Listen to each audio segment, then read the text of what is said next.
Scarlets went into this game in Italy looking to avoid a fifth straight Pro 12 defeat in a row, a fate last suffered by the Welsh side in 2008.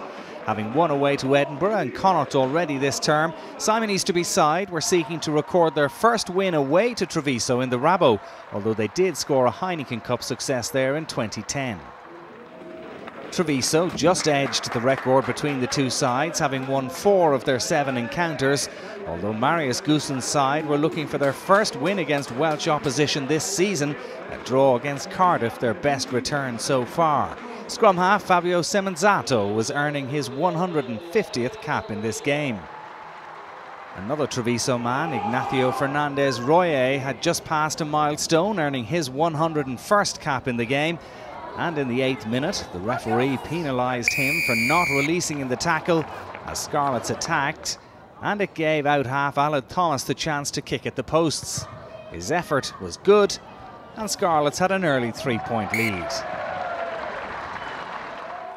Thomas missed a kick from in front of the post soon after, and it remained 3-0.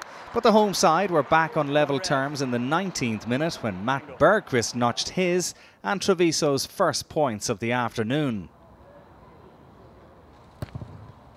3-3 in the early stages.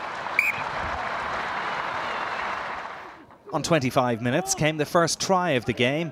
A controlled maul close to the Italians' line gave the defenders all sorts of problems, and hooker Kirby Myhill, who celebrated his 22nd birthday this week, was able to get the touchdown amongst a forest of bodies. Good work by the Scarlets pack, and Treviso unable to stem the tide.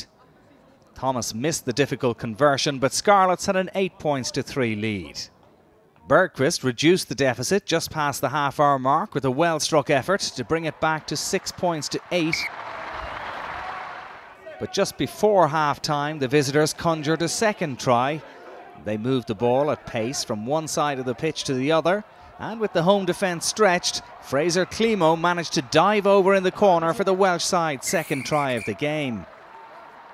Once again, Thomas was off the mark with the conversion, but Scarlets had a 13-6 lead as half-time approached. There was still time for Berquist to narrow the gap with the last kick of the half to bring the score back to 9-13 as the teams left the field for their cup of tea. Treviso were looking to build on that, but 2 minutes into the half, Andrea Pratichetti's pass was intercepted by Climo, who raced away unchallenged for his second score of the afternoon. Before this game, the man from New Zealand had only scored 1 try all season. Now 2 had arrived in a matter of minutes. Thomas converted, and Scarlets had a 20-9 lead. The boot of Berquist was keeping Treviso in touch. He landed another penalty to make it 12-20 before Scarlets once again got over for a try to extend their lead. Kristian Phillips with a brilliant run from inside his own half, and great support play from Gareth Davies. The number 9, the top try scorer in the league so far this season. This was his 6th try of the campaign, and a 4th try of the afternoon, guaranteeing a bonus point for Easterby's men. When Thomas converted, it was 27-12 in favour of Scarlets. But the Welsh side were by no means home and dry. Treviso, to their credit, pressed for a response, and when substitute Robert Barbieri forced his way over the Scarlets line, the referee, Lloyd Linton, asked for the assistance of the TMO, who deemed that the try was good. And when Berquist converted, it was back to 19-27. The crowd were being well entertained at the Stadio Monigo, and that wasn't the end of the try scoring.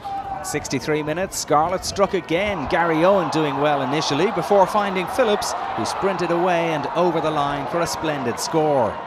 It was a bit of breathing space for the visitors, and a simple conversion from Thomas put Scarlets 34-19 ahead. Number 5.